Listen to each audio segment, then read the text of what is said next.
Welcome to It Matters Radio's spoken word broadcast with hosts Monica Brinkman and Kenneth Ween. It Matters Radio brings you the very best with a caring guest-focused atmosphere, hot topics, and meaningful conversation. Let's join Ken and Monica as we bring you today's It Matters Radio.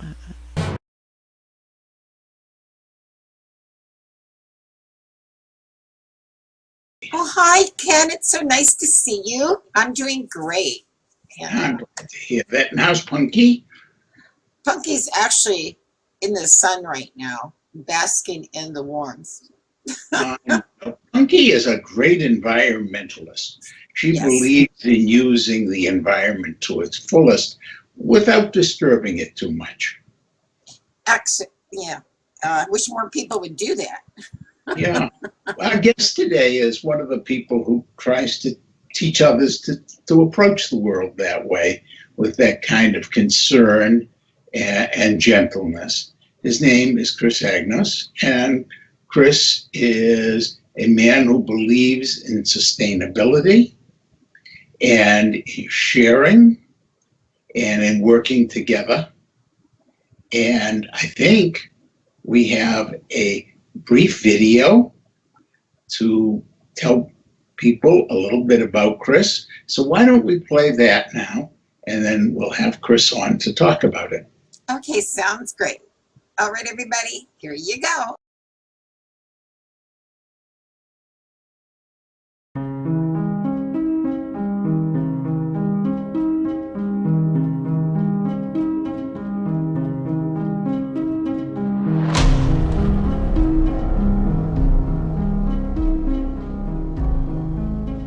Hi, my name's Chris.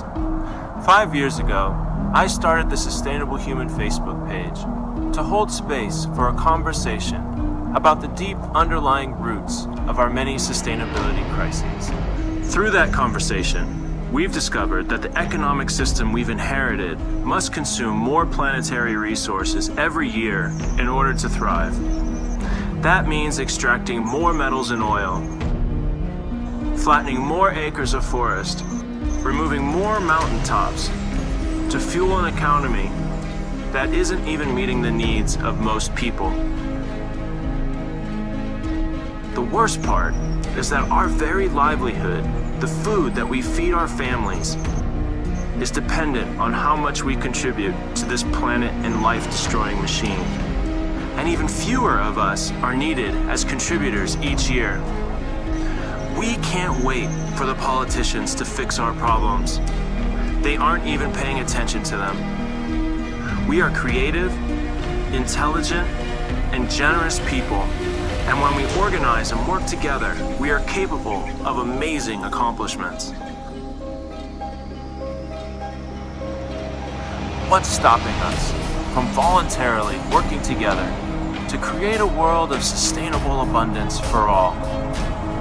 Let me tell you about Sustainable Human's new gift economy on Hilo. Hilo is a new social network that helps us to harness our unique gifts and skills towards a collective goal.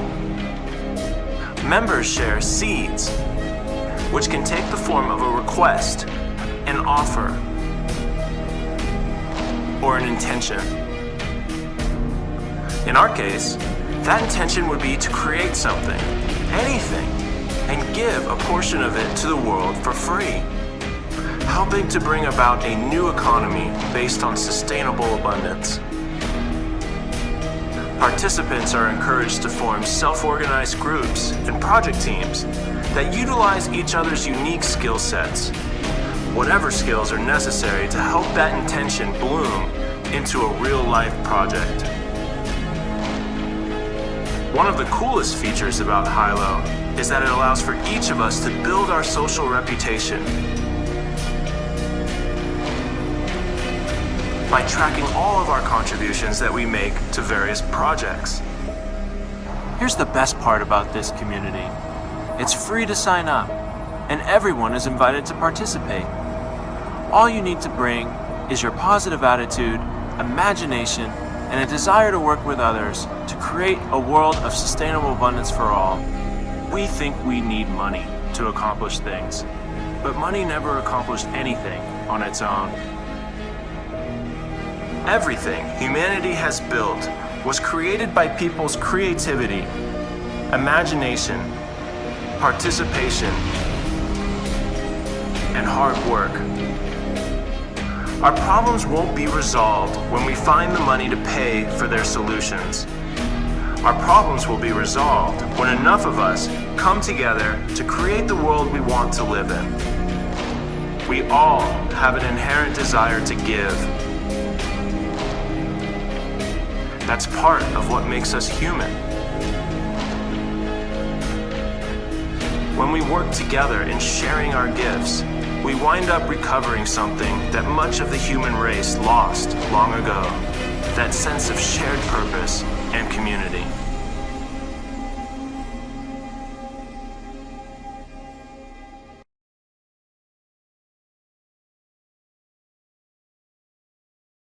Chris, thanks for joining us today. Oh, it's great to be here, Ken. Chris, what exactly is a gift economy?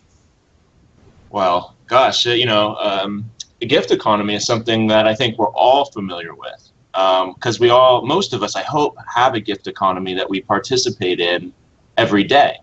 When we have our friends over for dinner, you don't, at the end of the meal, you don't just hand them a bill for $20. Could you imagine how that would change the whole scenario if you had your best friends invite you over and you had a great time and you're all hanging out, and then all of a sudden they said, okay, $20 please for the meal. I'm charging you. Yeah, we'd be insulted. I know. Or what would happen if your daughter, 18-year-old daughter, after she turned 18, you said to her, it's been a pleasure raising you these 18 years, but here's your bill for 18 years of room, service, and board, and I'm only going to charge you 2% interest. I'm going to be very kind to you. Susie's being charged 8% by her parents. Could you imagine a society in which there were no gifts, in which we didn't give things to one another? We wouldn't have a society without the gift economy. So the gift economy already exists in our lives. We already participate in it in a different way than we do the monetary economy, where we exchange things for money. So we're already participating in two different economies now, and all I'm really suggesting is that we expand this gift economy to include everybody. I mean, why can't? But of course, there's an assumption that goes on in that gift economy, Chris, which is mutuality. Now, when I turned 13, right. I was bar mitzvahed. Mm-hmm. And, we used to have this joke, of course, nobody actually ever got up at their bar mitzvah and said, today I am a fountain pen. But, we knew there were a certain number of people who would give very minimal gifts, and fountain pens were one. We had one very wealthy member of my extended family, really very wealthy, and he universally gave a keychain. So it was a question, did the family want to invest in inviting this cousin? And I remember my parents arguing about whether this particular cousin should be invited, because everybody knew he would give me a keychain, and they had to pay for his dinner. Okay. So, in reality, we expect a certain mutuality. And right. often what we do is even negotiate that. Mm. For example, we have these Secret Santa things where we say, okay, $5 limit, or, the kind of thing. So how is that really different from a financial gifting? Well, if you think about it, the gift economy actually has a natural way of sorting this out. We actually don't even need rules or laws to sort it out. What happens when you invite somebody or you give a gift to somebody and that gift is unappreciated? Well, in general, you stop giving to that person. You don't keep having him over for dinner if he never reciprocates. You just kind of, the relationship dies. So one of the things that is different between a monetary economy and a gift economy is that in a monetary economy, when we transact, when we give money to someone else for something, well, what we're doing is essentially doing a one-time trade. I'm giving you money, you're giving me something, we can just stop, we don't have to see each other ever again. There's no relationship or bond that is formed. And when you do a gift, it's the opposite. When I give you a gift, I'm not, and it's a true gift, meaning I'm not expecting something in return, that's not an exchange. That's still kind of a different kind of exchange when you're trying to pull strings around gifts and things. But if true gift that's freely given, those gifts will create relationships or have the potential to create relationships and bonds between human beings that could be decided to be reciprocated or not. And the strength of that bond will grow if both parties want to reciprocate in terms of gifts that matter, not necessarily of equal value, but of equal thoughtfulness. If we really have that special thing, and I know Ken would just love this, I don't know, let's say you're a World War II aficionado, and I find a replica model of something that I know that you would love, but it cost me $3, but I just know that this is something you've been looking for years, that gift is still worth way more because of the thought that I put into it. So, there's different dynamics at play when you gift relationships, but what the core of it is a relationship that can bond. And what is really one of the most things that are really hurting our society? I mean, I think we have an epidemic of loneliness, of people who just don't have real relationships with another because of the fact that they're buying everything. And they're buying everything means that they don't create those bonds. Well, I think if you're saying that by just using financial transactions, we tend to create a world in which relationships are objectified as opposed to being real connection. Right. I kind of agree with you, but I don't think it's universally true. Just to stay with dinner, yesterday was my wife's birthday, and we went out for dinner, and we went to a restaurant that we go to fairly often, not a lot, pretty expensive. And my wife had made the reservation, and she had mentioned, it's my birthday, something like that. She said, boy, I'd really like it. I love chocolate, and I'm breaking my diet. Well, they had made true woman.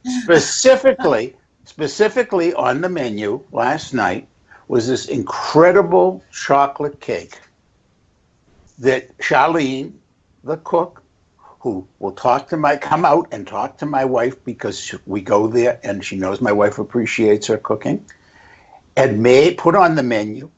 She had told all the staff, everybody knew that this chocolate cake was for my wife. And I mean, it was on the menu for everyone.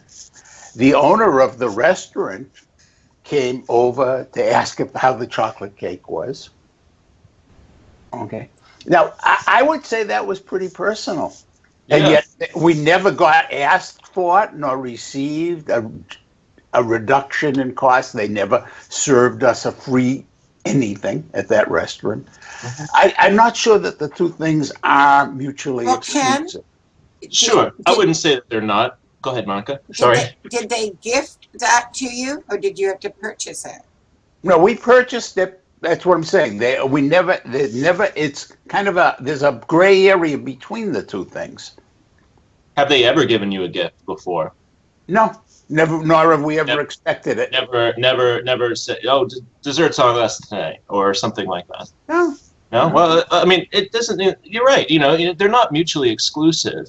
All we're talking about is in general. You know, in general, the more that we transact for things, the less intimacy we have in our lives. Yeah. And so, you know, you can see this really with wealthy people a lot. And I've spent a little time with some of them.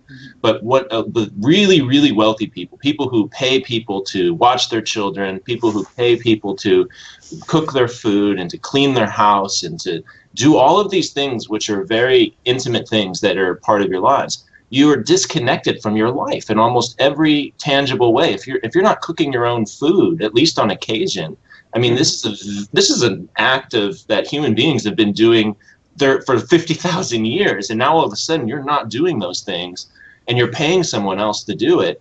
Well, what happens is that you're surrounded by people who are only paid to be there, and there's a somewhat of a fakeness to it. And what happens is that they start seeing the world, everything in the world, that way, and honestly, wealthy people are probably some of the most lonely people, even though they don't maybe not seem like it. But emotionally within, many times they don't have those real relationships that many people in poorer communities do. Because why? They need each other.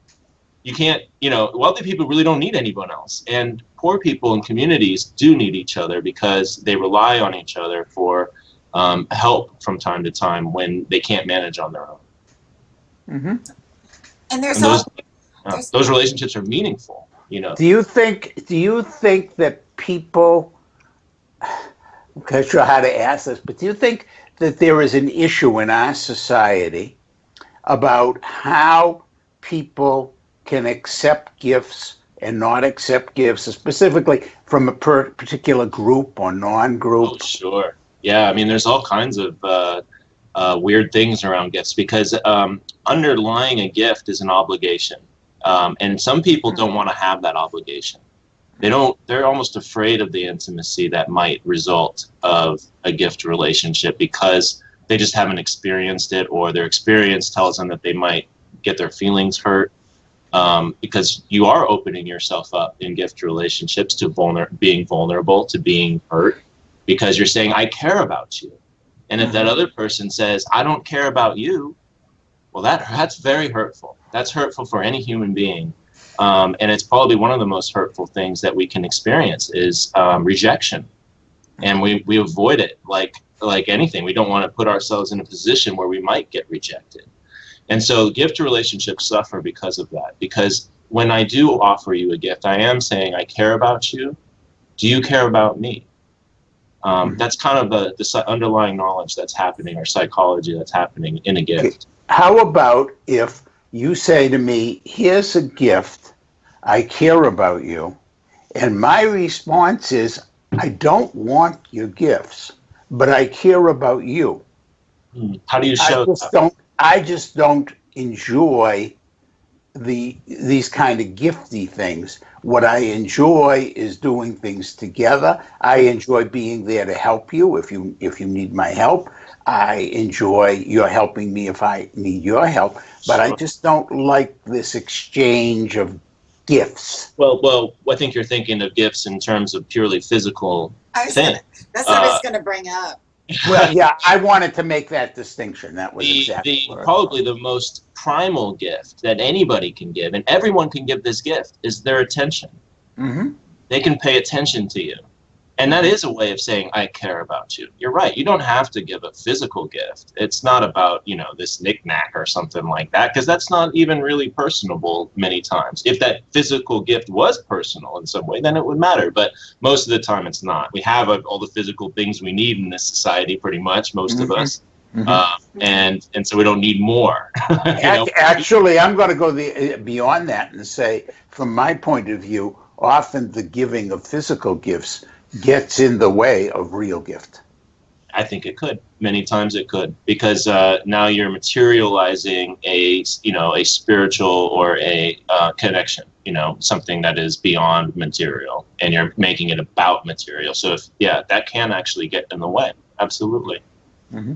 And then there's another thing I want to get into about who's allowed to give me a gift, which is kind of a very interesting thing in my life.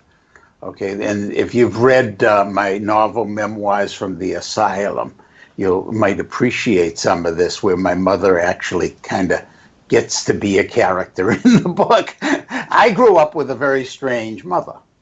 Okay, now we lived in a two-story house.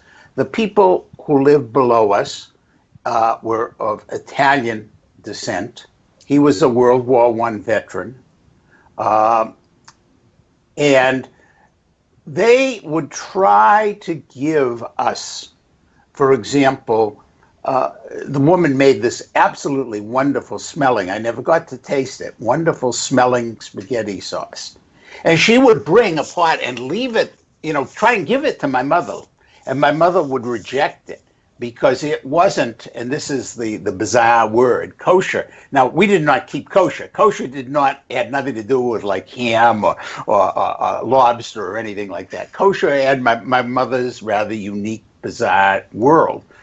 Kosher was what was acceptable to her versus what was not acceptable to her. And for her, gifts from other ethnic groups, certainly other racial groups, were just not kosher. They were treif and could not be accepted. Just they're not kosher. There's a reason for it. I mean, not kosher is not the reason; it's the excuse. Oh, of course. Exactly. I mean, that was her conceptualization, obviously. But yeah, do you think in our society one of the problems, one of the reasons we have become so cash economy driven, is that we are not learning or have not learned that others who are not like us can be in a gift relationship with us? No, I don't think that is the reason why we're in a monetary economy. I think it's the opposite. I think the reason why we don't have gift relationships is because we live in a monetary economy that must continue to grow every single year in order to stave off recession, right? If we don't grow the economy, then we go into recession. So how do you grow an economy? Meaning, how do you produce more than what you did last year? Well, what you have to do is you have to find something that human beings were doing for each other for free. They were exchanging for one another in a gift relationship, and somehow, make that not possible anymore, and then offer a paid alternative as a substitute. So, for example, when I was a kid, we didn't have paid childcare. I grew up in the 70s and 80s. And what we did is we just roamed around on our bicycles all day, afternoon, 7 years old on our streets. I mean, today you couldn't do that. I think that if you left your child unattended outside, you have the potential of having that child taken away from you by the state at this point.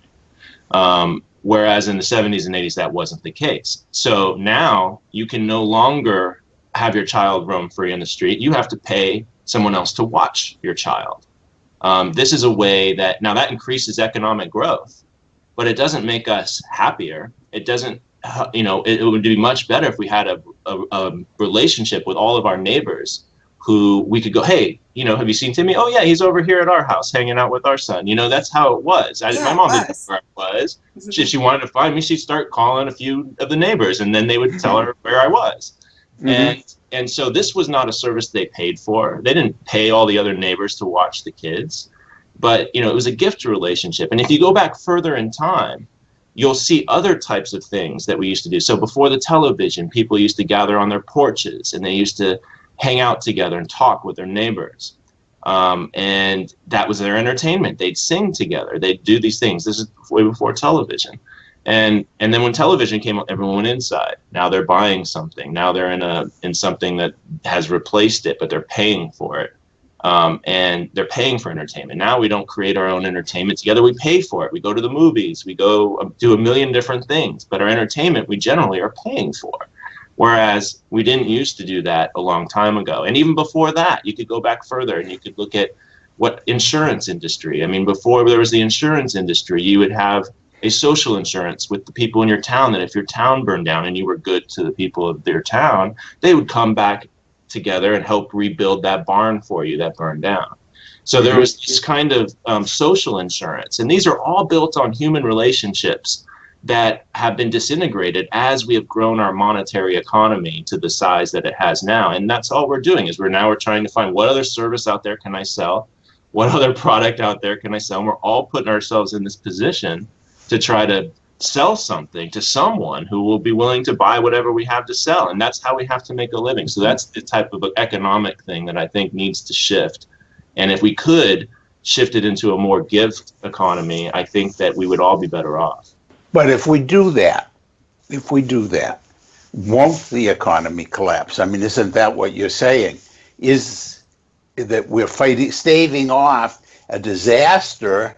Yeah. Well, let's not make any bones about it. Let's call out what it is. The global economy that must grow every year or die is what is at the root of all of the ecological crises of this time. I mean, if we can't make that connection in our minds to know that the more that we consume of the planet, the more harm we are doing to it, and we have a system that must consume more every year or we all lose our jobs and our livelihoods, well, then we got a real problem with the type of economy that we are currently operating in. Well, why does that have to be the kind of economy we have? Why is it that the economic method we're using demands this endless growth? Which reminds me of the Little Shop of Horrors, that, if you remember that play or movie, Yes. with the plant that Audrey, the plant that said, "Feed me, feed me." Well, that's the economic system we have, and it ultimately has to do with the way that money works. When you take out a loan, you're loaned the principal, but you owe back the principal plus interest. But that interest money is never given to this money. You know, that where does that interest money come from? You have to go out and find it from other people's loans. So basically, we have a system where all money comes from debt, and debt comes with interest. And that interest is never created. So we're all in competition with each other's principal money to pay back the interest that we all must pay back to the banks. Now, the only way that we can all actually do that is if more money is actually created the next year in terms of more loans, and that equals growth, because if we're loaning out more money than we did last year, that's more growth. Then there's extra money in there. So if we grow at 10%, well, then there's 10% more money the next year to pay back the loans that were made the year before. And if we grow another 10%, another 10. So as long as we're growing, the system works. We can keep paying our debts and whatnot. But if we don't create more money next year than we did this year, then we can't pay back our debts. A lot of people won't. They go bankrupt. They lose their homes. And it just happens like that on a cyclical basis. We've seen it. You can look at history and see how this has happened time and time again. It's happening a lot now with medical facilities. People are going bankrupt like crazy. Yeah, I mean, about this country, the United States, yeah. The hospitals going bankrupt, or the people going bankrupt because of the cost of... The people are going bankrupt. Yeah, of course, that was one of the things that Mr. Obama felt he was addressing with Obamacare, and to some degree has helped. But I've seen it. I'm not saying anything about Obamacare, but I have seen an increase in bankruptcy since that. Yeah, I mean, Obamacare is a terrible policy. So I mean, I think let's make it very simple. All those who are in this show right now who think that we should have a single payer system, raise your hand. Okay, that takes care of that discussion. Yeah. But I just find it so sad that most of the people going bankrupt are the elderly. Yeah, it is really, really, and this just shows you how much we need growth. Now that bankrupt elderly person is somebody else's bottom line profit. You know, they're bankrupt. They don't have any money. What happened to it? Somebody took it somehow. Oh, okay. So now you're starting to see how the system really works, and it must continue growing. So that whole thing in 2008 and 2009 with the economic crisis, I mean, the banks got incredibly wealthy. I mean, How many foreclosures were there on people who's lost everything? I mean, lost whatever money they put into their house, just gone. All that was just taken. So what you're saying is that we have moved not only away from a gift to a cash economy, for now we have moved from a cash economy to a predatory economy. Oh, many times. I mean, because we have to get that growth. That growth is what is most important. It's what all of the CEOs are judged upon. It's what this is the primary metric of our society is, did you grow your business? Chris, Even if it's a $500 billion a year business, it doesn't matter. If you made $490 billion the next year, the CEO is getting fired.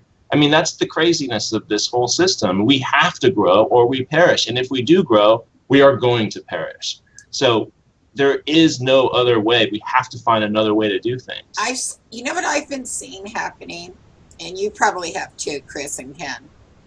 They have what they call tiny house communities, which to me are the communes that people started in the 60s and 70s. They're totally self-sufficient. They grow their own food. They help each other. They build their own houses. And the requirement to even belong to one of them is to be able to provide to the community itself and to help each other.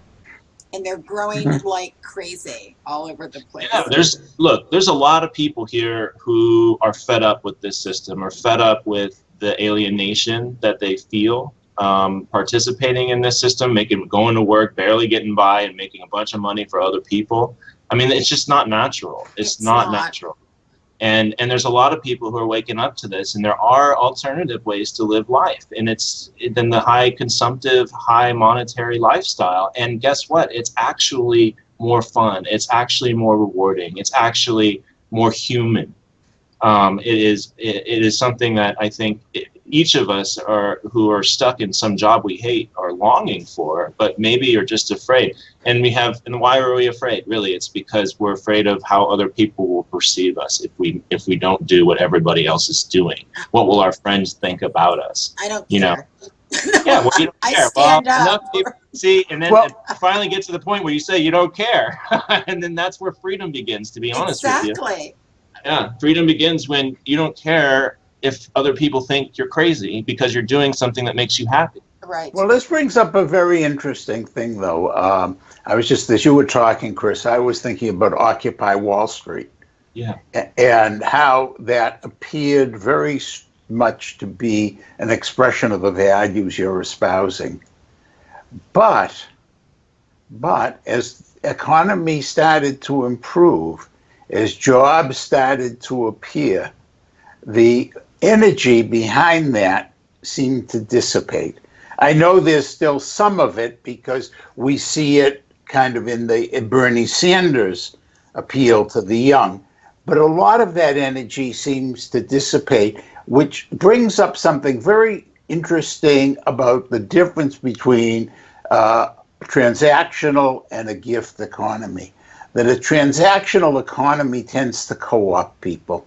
If you have unhappy workers, for example, if your widget producing workers are unhappy, you sit down and you say, well, I can give you a nickel more an hour or a penny more a widget or whatever, and that quells the enemy, to use Karl Marx's word. I guess it was Max Weber's word, but to that alienation is quelled by money.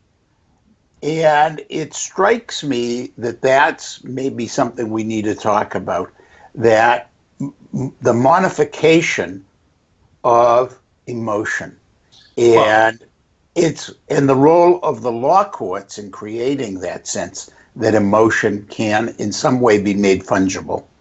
Yeah. Well, I mean, why are people working? I mean, why are people working at these jobs to begin with? I mean, the reason why is because access to the commons, or, the commons is a general term that people used to talk about in terms of land that was held in common. The commons are gone. So you can no longer forage in the commons for your food, or put up a structure in the commons to sleep in. You can't go out somewhere and participate and do a self-sustaining life unless you own your own property, and even then you've got to pay property tax at the end of the year. So people are forced to get jobs. It's not they're getting jobs because this is like my lifelong dream was to work for, be told what to do every day and how to do it and do the same thing over and over again, every day, even though I've mastered it. This is not what I was put on this earth to do, but I'm doing it because I have to. I'm forced to. I need the money. I need to pay the rent. I need to buy the food. Without it, I can't function in this economy. But as long as we accept that, Chris, it won't ever change. I mean, as long as people say, "Oh, this is okay." Yeah, it won't change. I mean, and it is changing. There's more and more people every day saying this is not okay, and this is what you're seeing from Occupy Wall Street to Bernie Sanders, and now moving over to Jill Stein, the people who are really awake and saying, obviously this two-party system is a joke. And there's other ideas out there that are being squashed, and I'm ready to hear something else, because here's how much, here's the width of the debate of the politics today. This is the scope of what they can talk about. I mean, considering that the entire room is the available conversations that could be talked about, this is what they talk about. Yes. And people are like, well, there's more to life than this, and we're not talking about that. So I don't know. So there are things. There are a lot of things that are not being addressed, but Absolutely. people are being bought off, is what I was suggesting. That they are being bought off from.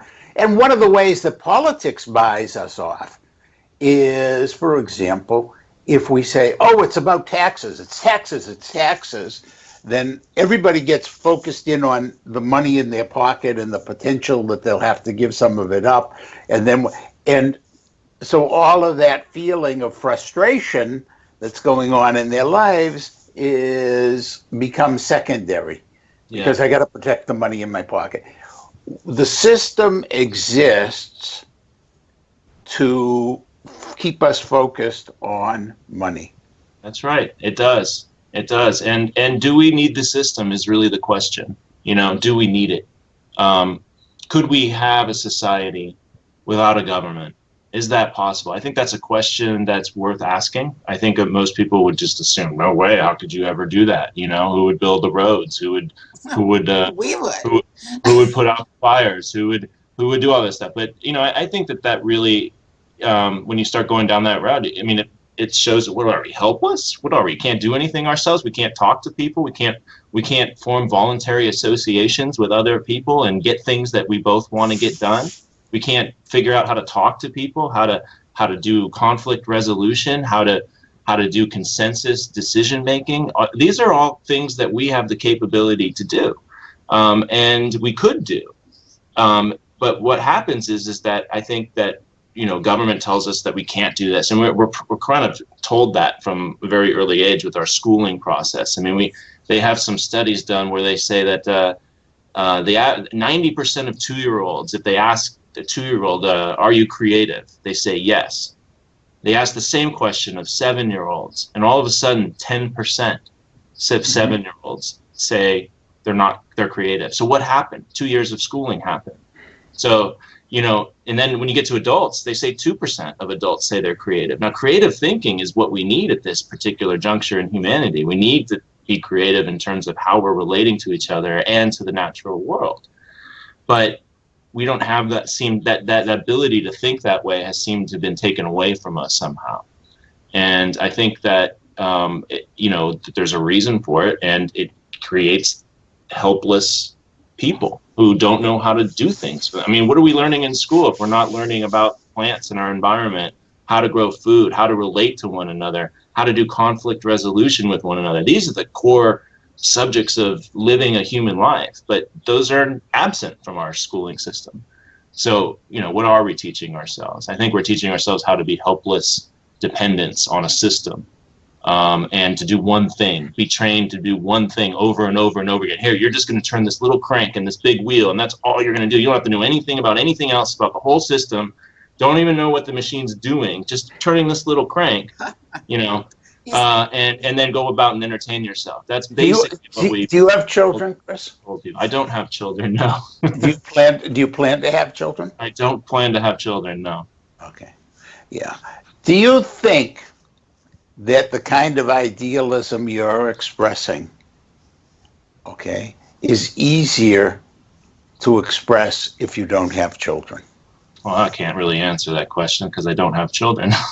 Well, but you so think why a don't you lot tell about me? Tell me if having children, how having children. I don't have children, and I don't believe that at all, Ken. You can choose let me tell you what I'm homeschool asking children. about. Let me tell you what I'm asking about. I think that what you're saying is in this idealistic world that you are presenting really straight on. It's idealistic. I think it's just better, It's to be not honest. idealistic. Well, there's nothing idealistic. Find better world if you want. I mean, I grew up in New England. I'm a great believer in community organization and communal child rearing and town meetings. But I also know that when you have children, you're thinking about the world into which they're going to grow, and as you obviously are. And then you worry that somehow they're going to get less, that they're not going to have as good a life as you have. And I think that is a concern that having children brings, and it's that idea of better. See, you thought I was going again where you're going, but I'm going with it. I'm just saying, I think the problem is that we, particularly in the United States, and we have kind of expanded this idea to the world and exported it to the world, is that you always have to be getting better. And if you see your kids as a continuation of you and you have to get better, that implies more, that implies something different. And what you're proposing is that the world can live in a much more basic kind of harmony. It doesn't have to keep getting better, better, better. What's better, though? What is better? Exactly. That's the myth. Better, what happens bigger. when you do better is better is a comparison. And this is one of the problems of our society is we're constantly comparing everything to everything else. And what happens when you compare things? You reduce the thing that you're talking about. You're saying it's not unique. It's like that. It's like this. It's like that. Mm-hmm. So what we do is we lose the sacredness of that thing, the uniqueness of whatever we're talking about whenever we compare it to something else. So if you're watching a beautiful sunset and some guy over here says, yeah, it's all right, but it's not as good as yesterday's sunset. I mean, that was amazing. Well, what are we doing? We're just killing that entire moment that we're experiencing with this beautiful sunset that's different from the one yesterday. It's his opinion that it was better yesterday. But who cares? Why even have that conversation? What value did it add to the experience we're having? I think that we compare way too much. Who's the better basketball player? Who cares? They're both great basketball players. It doesn't matter who's the best. You know, this whole concept with who's the best. It's just who cares? Who cares at the end of the day? Who remembers? I got to tease him a little bit, Monica. Please. Okay, come on, Chris. Yeah. Tell me that when it comes to football, you don't immediately go Patriots. Stop watching football, to be honest. Have you seen the movie Concussion, Ken? Yeah, no, I don't have to see. I don't think football. I think a lot of sports are incredibly stupidly dangerous that way. But yeah, I mean, I think football is on its way out. I think within 10 to 15, probably now everyone's turning me off now because football. Oh my God, don't touch football. I need football. But why do you need the football? Let's ask ourselves, why do we need that sports so much? Why is sports such a passionate part of our lives? I mean, many of us don't play the sport, but yet we're so consumed at it. What are we getting from the sporting activity? What is the need that's being met by the sporting activity. And it's the need for community. It's the need to feel like I'm part of something. Yeah, exactly. Bigger than myself. I'm part of the 40,000 people cheering on this team. That feels good to do that. It feels good to be part of something bigger than yourself. So let's go be part of something bigger than ourselves that matters. Let's go change our community. Let's go change the ability for our kids to have a future that's worth living in. This is something that will bring way, way, way more excitement and more validation than rooting for your sports team will. Now, Chris, before we run out of time, we have to tell people how they can find you and enter into dialogue with you and learn more about your ideas. Sure. Well, you can always check out my personal website. That's at chrisagnos.com. And, I create lots of videos. I write articles that, talk about some of the ideas that we've been talking about here today. And then I also have a project called Sustainable Human, which you watched the video in the beginning. It's about creating a global gift economy where we voluntarily participate in projects that utilize our unique skill sets. And then we give away whatever those projects create freely to the world. So your imagination is really the only limitation in this kind of economy, as well as, just being able to formulate a plan and getting people to participate in that plan. Already we have about 1,000 people in the community who are just kind of there saying, yeah, I'm willing to participate if the right project comes along. So be a part of that.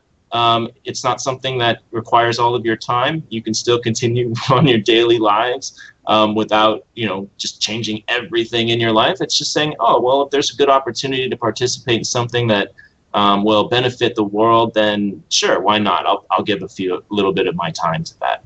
So, the more people that kind of just, get on with this idea that, okay, let's just experiment. What else can we create together? What can we do if we remove the limitation of needing to make a profit from our project? It opens up all these other possibilities. So anyway, that you can do at sustainablehuman.com. So if you go to sustainablehuman.com, you can sign up for that and just learn more about that community. And then, of course, you can follow me on Facebook. That's where a lot of the conversation's happening on a daily basis. So you can find Sustainable Human on Facebook. Yeah, that's the best way to get word out is by sharing your information. And I think people are starting to have a need for this type of communication also.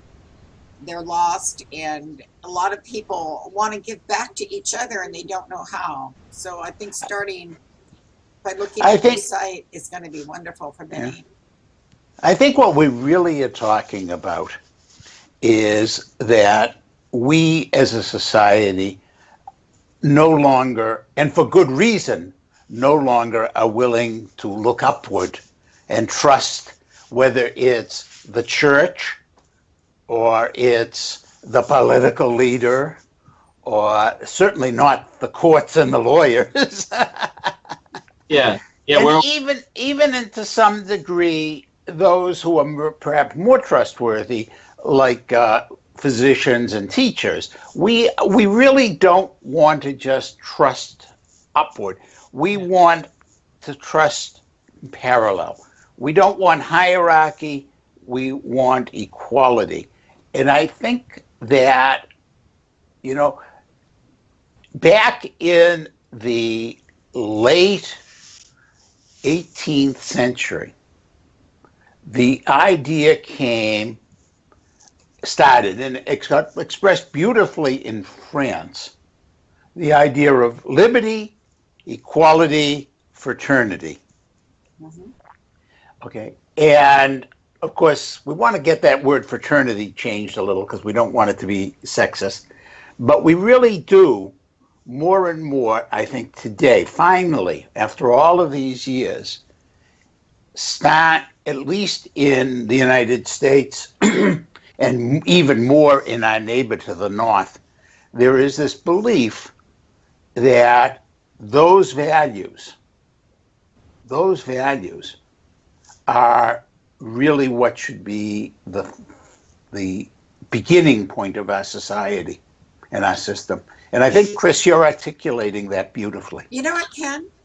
I had to say something really fast because the time period that you're talking about, and I don't know if many people believe in this or not, but we are just leaving Pisces or Pisces, however you say that, the age of Pisces right now. And they were saying probably around March or so, we're going to be right dead into the age of Aquarius. And it only happens every 2,150 years. Mm-hmm. The age of Aquarius, of course, is an awakening of mankind to care for each other, save the environment, care about the world. I just thought that was rather, interesting because of the time period you just said when that was happening. Much as I love the play here, I think that astrological observation is fascinating, and of course we can get some of our astrology guests to come on and talk about that maybe in the near future. Right. I was wondering how Chris felt about all that. Oh, well, for me, it's a story. I mean, everything that, everything, a story. So we have two things that I think kind of govern our society. We have facts and we have stories. Mm-hmm. Facts are the things that happen that everybody sees and witnesses, and stories are explanation for those facts. And we can have many, many different stories that can explain the set of facts that we're all seeing. Yes. And astrology is one way of telling that story. The science is another. We can, as long as that story is kind of in agreement of what facts they're seeing, the explanation that helps us to get to where we want to go. So that's what stories do. They help us to get to where we want to go.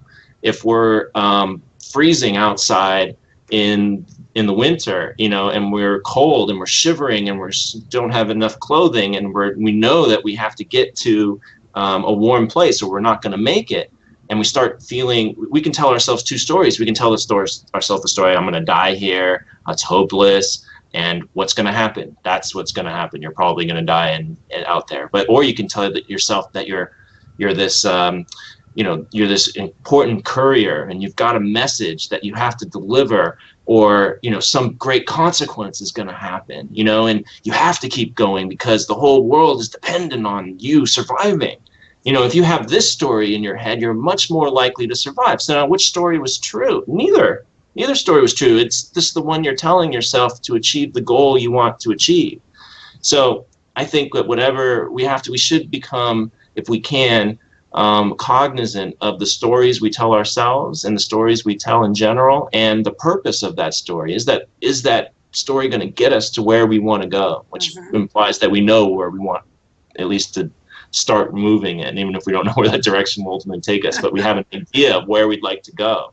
And so anyway, what is the story you would like our listeners to take away today, Chris? Do you have a story you'd like to share? I can tell you my story, but I think it really is ultimately up to each person to determine their own story. But sometimes I like to tell myself this: when things get really tough, and I look at this world and I see all of the terrible things that happen in it, and I say, God, what's the purpose of all this? Why even try? I mean, this whole thing just seems like it's a failed experiment. So I tell myself the story that I'm a time traveler, and I'm coming back from a future in which we've sorted out all this mess. And I'm here because I'm here, one, to pay witness, because it's, wow, what an amazing time to witness, the birth of a transition to a sustainable ecological society. What an amazing time to be alive, and to help birth that, and to play my role in helping to birth that type of society. So that's what I do. Is I tell myself that story, that I'm this time traveler from back in time. I like this story.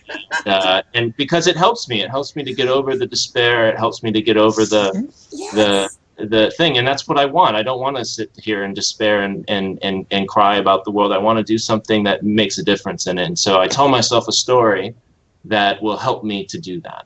And so I hope that other people eventually just start playing with these stories. Don't take other people's stories unless you like them and you want that for yourself, but choose it. Make sure you're consciously choosing that story because it's where you want to go.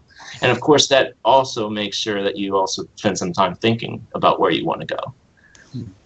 So you can tell your story to get there. I think a couple things that go through my head. One is that in sampling stories, when you get to sample other people's stories, it helps you to become more creative in creating your own story. Yeah. And just as when you read books, the reading process tends to produce in you better capacity to think and to reason and to come up with ideas. Creativity, experiencing the products of creativity increases creativity. I would love to just leave the audience with a suggestion, which is that the next time you're sitting there on a bus stop or somewhere where you're waiting at the doctor's office where you're a patient, you're waiting, don't take out your phone and look at something there. Keep your phone in your pocket and ask somebody next to you, what's your story? Because inside everyone is an amazing story of their life that is unique and something you've never heard before. Wow. So before you do something that you've done a million times over, give yourself an opportunity to have a unique experience by asking the person next to you, what's your story? And you know what? That you're giving them your attention, you're giving them a gift that they don't normally get. And you'd be amazed at how many people would just love to tell you their story. They do. Yes, they do. And one of the ways, of course, that Monica and I help get stories out, folks, is here on It Matters Radio, where we have wonderful guests like Chris Agnos come and share their ideas and their stories. And we hopefully are getting you folks to think about your stories. So if you have something that you want to talk with us about, contact us through our website, www.itmattersradio.com, and you'll see that there are contact links there that you can use.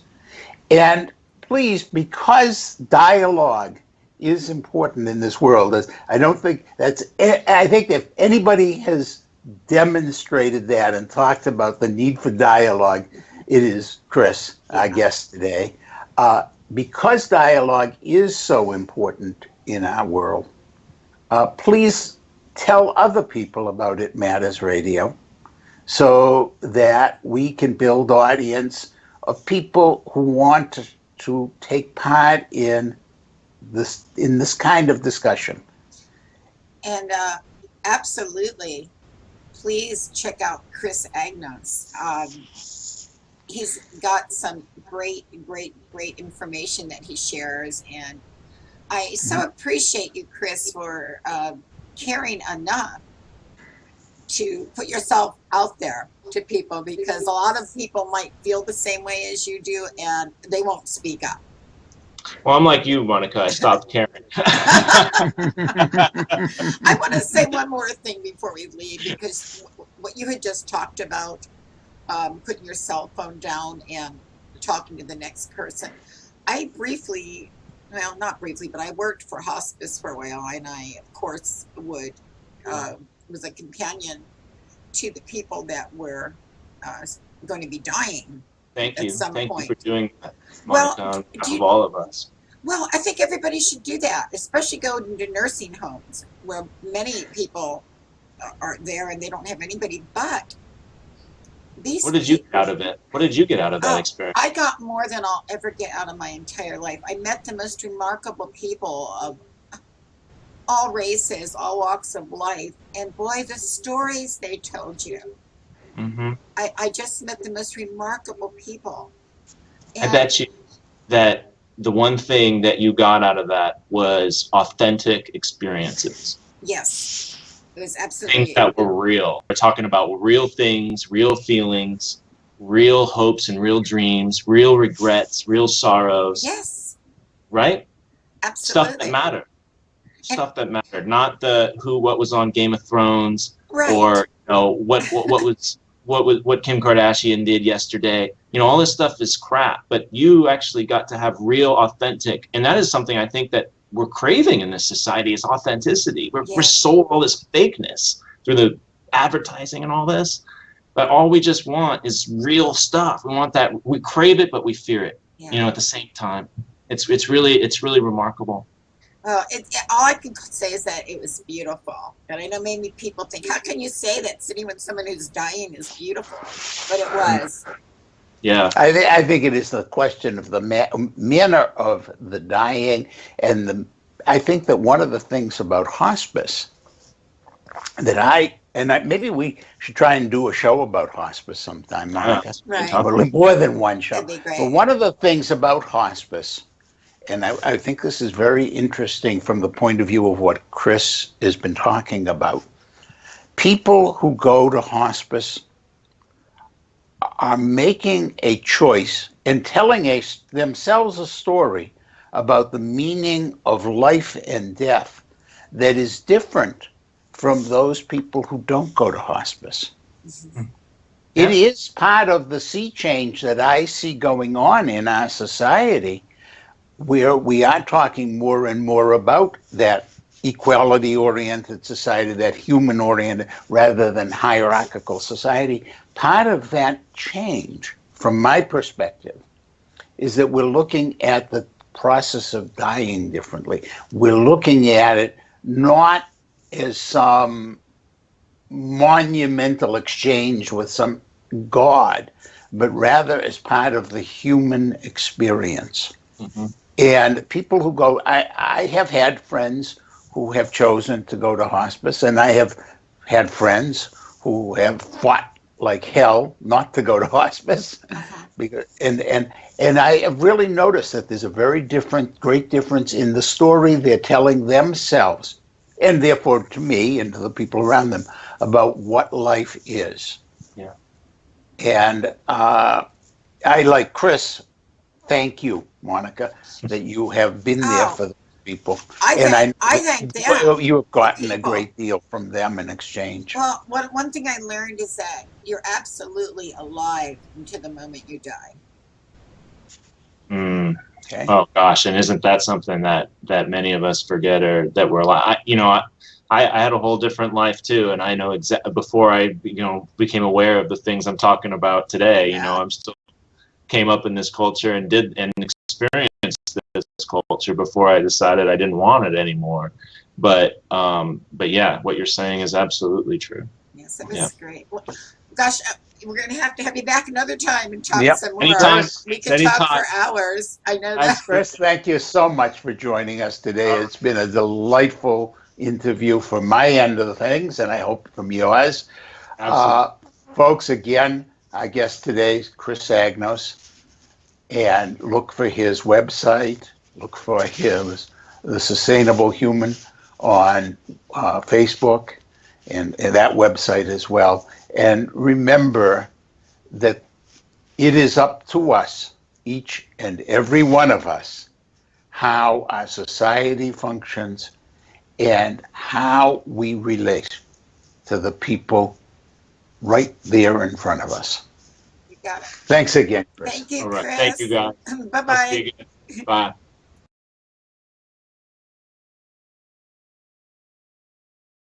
Well, Monica, I don't know about you, but I really enjoy Chris as a person.